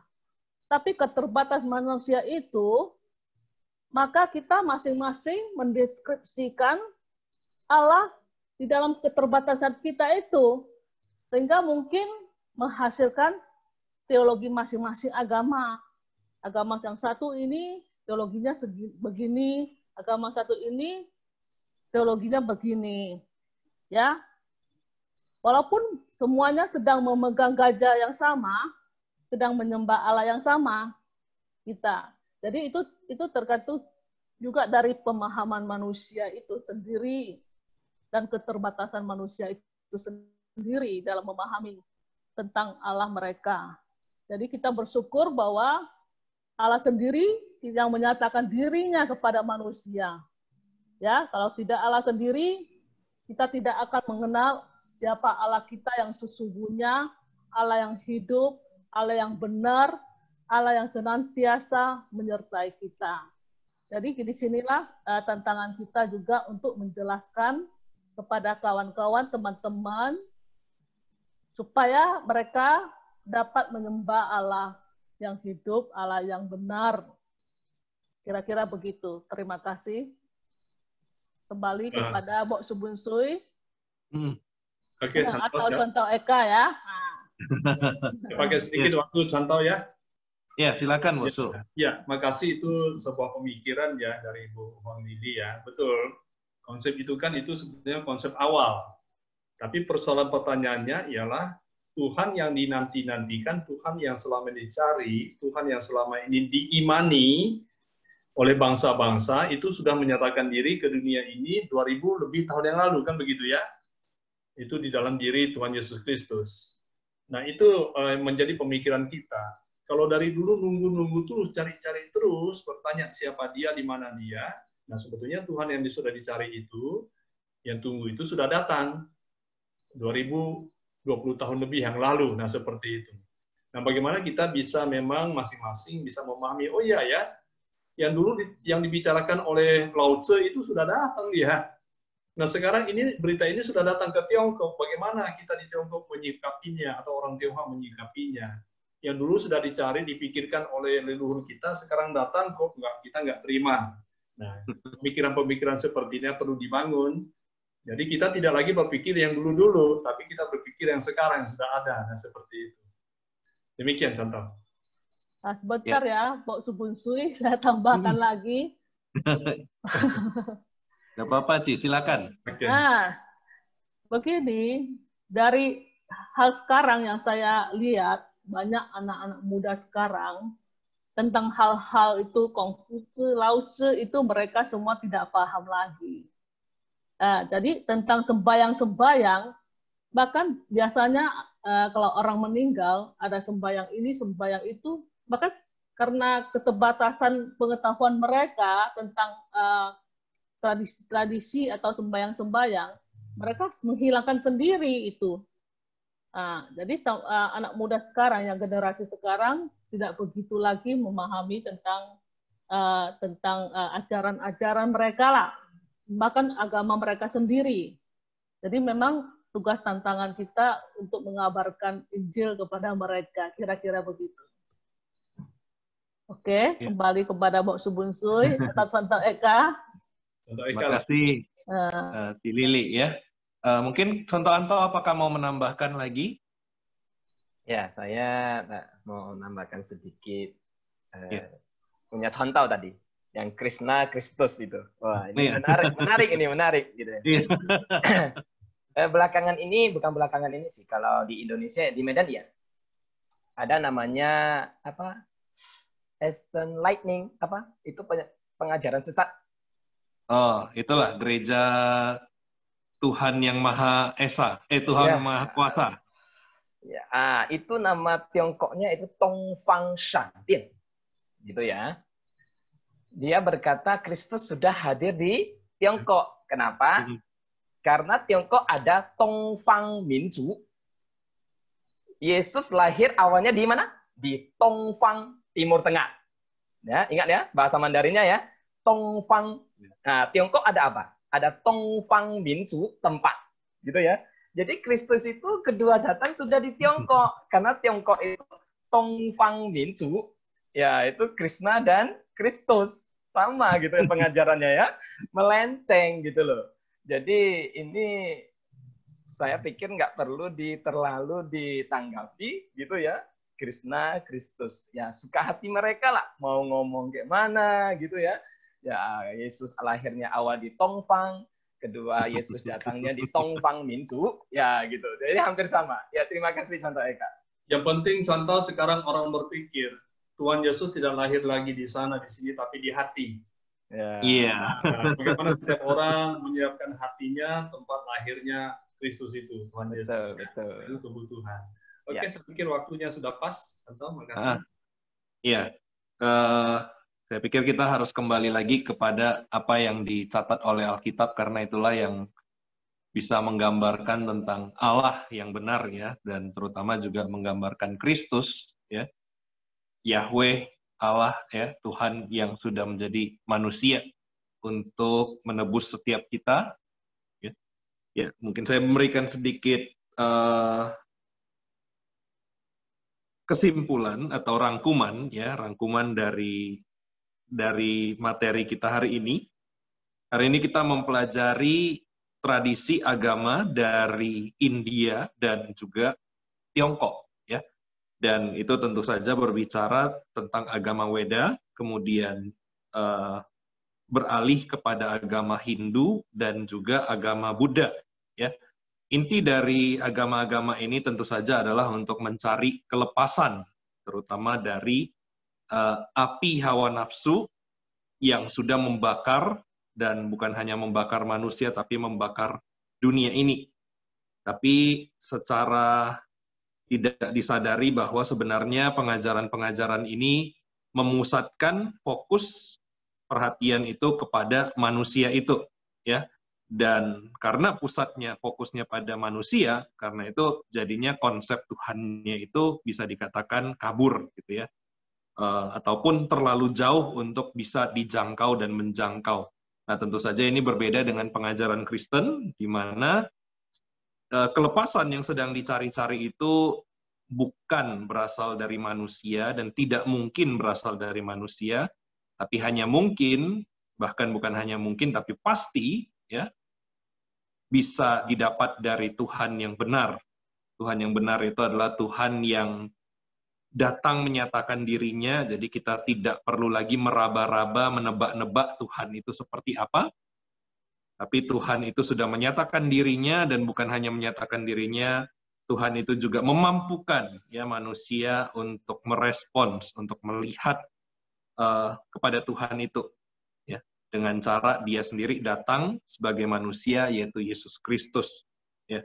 Dan tadi ada pembahasan tentang karma, yaitu perbuatan yang mengarah kepada samsara, tapi dengan kemampuan manusia di dalam pengajarannya itu bisa membawa orang ke nirwana. Nah, di dalam kekristenan, surga itu bukan hanya bicara soal keadaan kelepasan dari hawa nafsu, tapi juga bicara soal tempat, ya, tempat ketika kita boleh berkumpul kembali dengan Allah yang sudah menciptakan dan menebus kita. Dan tentu saja materi hari ini ditujukan untuk kita memikirkan, ya, terutama secara logis, secara logika, bagaimana pengajaran tradisi agama dari India dan China ini ketika disandingkan dengan iman Kristen. Dan kembali lagi, penilaian dan juga keputusan kembali kepada setiap pribadi, tapi biarlah kiranya Roh Kudus kita izinkan untuk mengetuk setiap hati kita, ya, baik itu yang sudah percaya supaya kita bisa semakin teguh, maupun bagi kita yang mungkin sedang bergumul untuk menemukan pengajaran atau jalan yang benar, boleh memikirkan atau merenungkan apa yang ditawarkan oleh Kristus, ya, kalau saya boleh katakan bukan apa yang kami tawarkan, tapi apa yang Kristus tawarkan. Ya, kami hanyalah menyuarakan apa yang Kristus sedang tawarkan ini, yaitu Dia adalah jalan, kebenaran, dan juga hidup.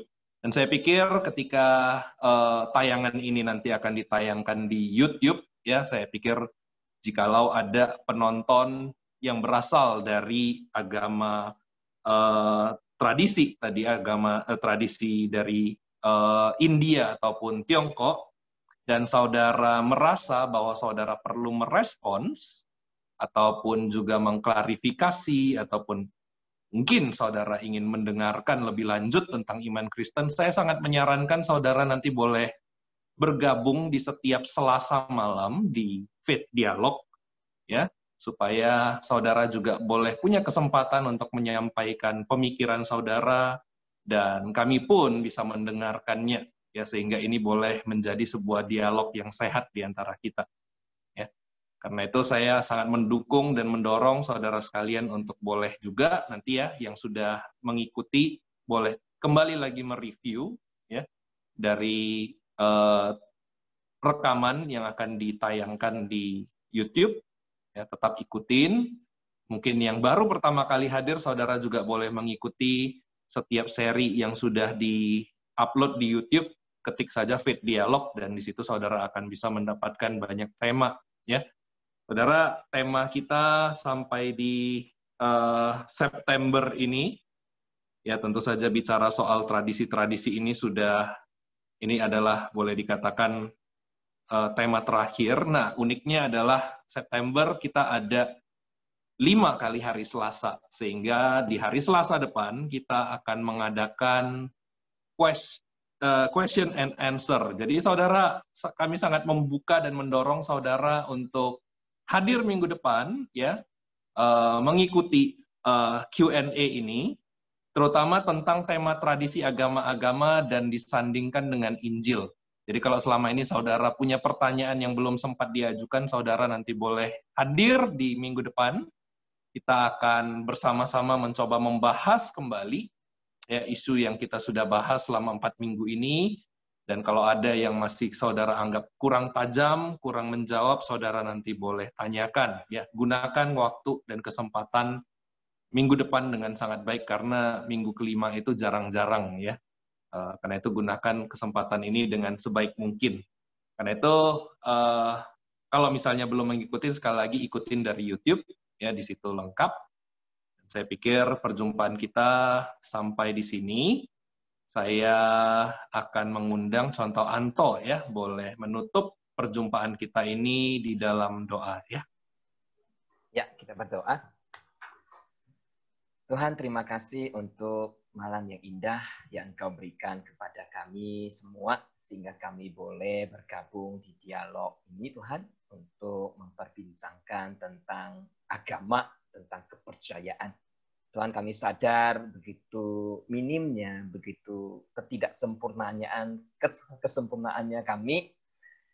Kami mohon Tuhan, Engkau yang terus bekerja di dalam setiap hati kami, supaya kami bisa lebih mengerti lagi tentang kebenaran-Mu, dan mengerti tentang budaya, tentang kepercayaan, dan tradisi-tradisi agama yang ada di sekitar kami, sehingga kami tidak menjadi buta, tidak menerima begitu buta-buta bulat saja Tuhan, tapi kami tahu dan kami ingin Tuhan sendiri bersama Engkau mencari kebenaran itu, karena Engkau berjanji ketika kami mencari, maka kami akan menemukannya. Terima kasih Bapa, Engkau memberikan kami anugerah di dalam hidup kami, sehingga kami memiliki konsep tentang Allah, tentang Engkau, sekalipun ada orang-orang yang sengaja menyangkal keberadaan-Mu. Tapi Tuhan, kami percaya akan Engkau di dalam Yesus Kristus, Allah kami, Tritunggal yang kami sembah. Kami bersyukur untuk malam ini. Terima kasih Bapak, dan untuk dialog selanjutnya, kami juga serahkan ke dalam tangan-Mu. Berikan kami kerinduan untuk selalu mencari kebenaran, mempelajari kebenaran, supaya melaluinya kami boleh lebih lagi mengalami Engkau, tahu tentang Engkau. Terima kasih Bapak. Dengarkan doa kami. Di dalam nama Tuhan Yesus kami berdoa dan mengucap syukur. Amin.